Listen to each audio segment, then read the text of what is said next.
সত্য আর মিথ্যার মধ্যে শক্তিশালী কে?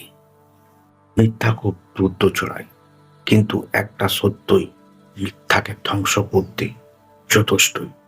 আমরা একটা ছোট্ট উদাহরণ থেকেই বুঝতে পারি সত্য কতটাই শক্তিশালী। যখন কোনো অপরাধী জজকে বা আদালতে তার সত্য তা স্বীকার করে এবং তার যে অপরাধের জন্য মৃত্যু দণ্ড হওয়ার কথা তাকে যাবজ্জীবন দেওয়া হয়, এটাতে আমরা বুঝতে পারি একজন সত্যর কতবার।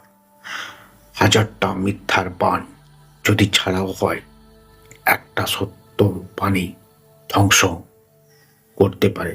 অতএব সদা সত্য কথা বলুন এবং সত্য পথে চলুন। মিথ্যা ইজ দ্য টেম্পোরারি সলিউশন, সত্য লাইফ টাইমের সলিউশন। কারণ সত্য আপনাকে জীবনের সব দিক থেকে এগিয়ে যাবেন এবং আদর্শ চরিত্রবান একজন মানুষ হতে তৈরি করবে। মিথ্যা কথা মানুষ এন্টারটেনমেন্ট করে, কিন্তু সত্য কথা মানুষকে বিশ্বাস করে।